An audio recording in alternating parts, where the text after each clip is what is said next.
Assalamu alaikum, ladies and gentlemen. Today we are going to analyze the PMA 149 initial test situation that has happened so far, جو اب تک ہوئی ہے. اس میں یہ دیکھیں کہ جو 149 کے لیے اپلائی کیا لوگوں نے وہ انٹرمیڈیٹ کے رزلٹ آ گیا تھا.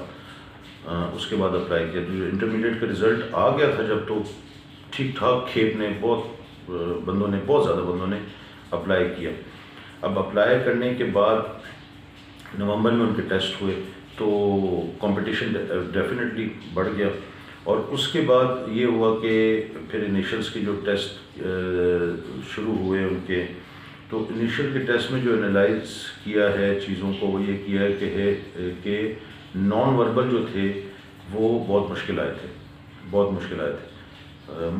تھے یا لڑکوں نے پاس کیا ہے، مطلب جو ریکوائرمنٹ آئی سی بی کی ہے وہ تو بن رہی ہے، لیکن جن لڑکوں نے تیاری نہیں کی نان وربل کو، نان سیریس قسم کی اپروچ رکھی نان وربل پہ، کیونکہ کہتے ہیں جی نان وربل بہت ایزی ہوتا ہے، تو اس دفعہ نان وربل پہ کافی لڑکے فیل ہوئے، اور فیل ہونے پہ اوبویسلی ان کا آگے پھر وہ جرنی ان کی نہیں چل سکی.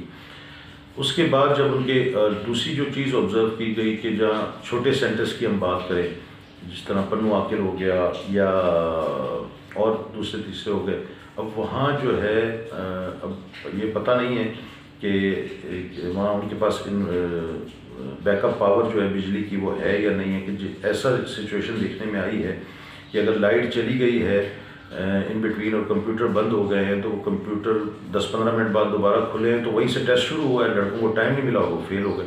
تو ایک انورٹر جو بیک اپ پاور تھی چھوٹے سینٹرز میں، ہو سکتا ہے غلط بھی ہو، لیکن یہ کہ یہ ایکچوئل میں تو ہوا ہے اس طرح کہ ان کو جو اگر 10 منٹ کا ٹائم لائٹ چلی گئی تو بس لائٹ چلی گئی تو پھر ٹیسٹ بھی چلا گیا ان کا. تو لوگ وہاں کی جو ٹیم تھی اس نے اتنا بھار نہیں لیا کہ ان کو دوبارہ ری اپیئر کیا جائے یا ان کے ٹیسٹ کو انالائز کیا جائے. انہوں نے کہا جی آپ فیل تو فیل ہو گئے. تو لیکن بڑے سینٹر میں یہ نہیں ہوا، جہاں لائٹ گئی ہے وہاں بیک اپ پاور تھی اور بڑا انہوں نے اس چیز کا خیال رکھا ہے کہ یار یہ چیز ہوئی ہے. تو ایک تو یہ انالیسس ہوا. تو یہ مطلب چھوٹے سینٹرز میں جو اپلائی کر رہے ہو بندے وہ اس چیز کو دھیان میں رکھیں، اور اگر اس میں بھی کمپلین آتی ہے تو جو وہاں کے ریلیونٹ آفیسرز ہیں ان سے ضرور یہ ڈسکس کریں، ان کو بتائیں کہ یہ چیز ہوئی ہے.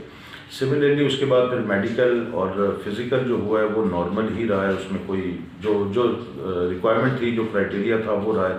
اس کے بعد جو کھاتا شروع ہوا ہے انٹرویو کا، سب سے پہلے تو انٹرویو کی جو ڈیٹ دی ہے زیادہ تر اوور آل وہ تب مہینہ ڈیلے کروایا گیا، مہینے بعد کی ڈیٹ دی گئی ہے، اور کئی دفعہ ہوا ہے اور ابھی بھی ہو رہا ہے. مطلب even the month the January is gone now, even then the messages اور کال آ رہے ہیں کہ جو کسی کا انٹرویو ہے تو وہ اس کی ڈیٹ آگے کر دی گئی ہے. اب جنوری ختم ہونے والا ہو گیا ہے اور ابھی تک انٹرویو کی ڈیٹیں آگے سے آگے دی جا رہی ہیں. اور کیا سلسلہ ہے اس کے بارے میں تو پتہ نہیں ہے، کیا ریکوائرمنٹ ہے، کیا ہرڈلز ہیں، وہ تو اس کے بارے میں نو آئیڈیا. بٹ جو انٹرویوز ہوئے ہیں اور خاص طور پہ جو بڑے سینٹرز میں ہوئے ہیں تو زیادہ لڑکوں نے بڑے سینٹرز کی طرف ہی اپلائی کیا. ظاہر ہے کہ یونیورسٹی کالج کے اسٹوڈنٹ ہوتے ہیں تو ادھر اپلائی کرتے ہیں. تو اس میں یہ دیکھا گیا ہے کہ ایک ایگزاسٹ فیکٹر بھی سلیکٹر کا ہلکا سا نظر آیا ہے کہ اگر انٹرویو لے رہے ہیں تو ایک انٹرویو کی ڈیٹ دی گئی ہے، وہ سب کافی چند کو سارے دن کی ڈیٹ دی گئی ہے صبح سے لے کے شام تک.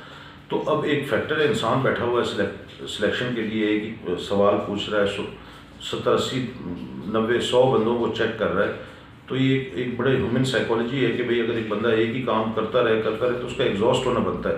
تو اب جو ایگزاسٹ والا فیکٹر ہے وہ بھی نظر آیا کہ جب سلیکٹر ایگزاسٹ ہو گیا تو اس نے زیادہ سوال بھی نہیں پوچھے اور فارغ کر دیا، بندے کو فارغ کر دیا، یا تھوڑے سے سوال پہ ہی اس کو سلیکٹ کر لیا.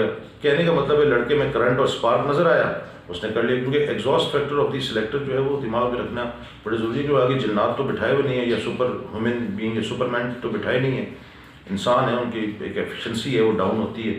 اس کے بعد وہ جب ان کا سلسلہ شروع ہوا تو جب لڑکے نے تھوڑا سا اسپارک اور کرنٹ دکھایا اس کو سلیکٹ کر لیا. تو یا تھوڑا سا تھوڑی سی چولی ماری تو بندہ ریجیکٹ ہو گیا. تو کہنے کا مطلب ہے کہ چھوٹے سے انالیسز ہے. اوور آل 149 بہت اچھا کیا ہے اس لحاظ سے ساری چیزوں میں, سوائے یہ کہ انٹرویو بھی چل رہے ہیں. انٹرویو کا اثر جو ہے کہ ISIS بھی شروع ہو چکی ہے جنوری کے شروع سے ہی, اور ابھی تک لڑکے جو ہیں ان کے انٹرویو رہتے ہیں. تو ان کے جب ISIS بھی ہے وہ تو بالکل آخر میں آئے گی. اس جو انٹرویو کا اثر ہے, جو انیشل انٹرویو کا اثر ہے, جو بیچارہ ریجیکٹ ہو گیا وہ تو ریجیکٹ ہو گیا, جو پاس ہوا ہے اس پہ ضرور پڑے گا ISIS بھی میں, ایز پر مائی انالیسس کہ کیونکہ ابھی جو ISIS بھی شروع ہوئی ہے موسٹلی ریپیٹرس کو فارغ کیا جائے گا, اور اس کے بعد پھر وہ کیا جائے باری ان کی آئے گی جو کہ 149 میں جنہوں نے اپلائی کیا ہوا ہے, مطلب جو ایکچوئل کینڈیڈیٹ ہے 149 کے ریپیٹرز نہیں ہیں, ان کی سلیکشن پہ اس کا اثر آنا چاہیے. کیونکہ فوج کو تو بندے چاہیے اور ایک لمیٹڈ بندے چاہیے, نہ اوپر نہ نیچے, تو یہ پڑے گا. تو یہ ایک چھوٹا سا انالیسز ہے, اوپر آپ اس سے کچھ نکالنے کی کوشش کریں گے, جو نکالے گا چیزوں کو وہی سمجھے گا, اور اس پرپز ہے اس ویڈیو بنانے کا. تو اپنی محنت کریں اور بیسٹ پرفارم کریں ISIS بھی میں. اچھا کریں گے تو انشاءاللہ تعالیٰ وہ ضرور پک کریں گے, اور نہیں کریں گے تو وہ ضرور نہیں پک کریں گے, وہ پھر آپ کو نہیں لیں گے. تو ہوپ آپ کی سمجھ میں یہ چیز آئی ہوگی. تو thank you very much and اللہ حافظ.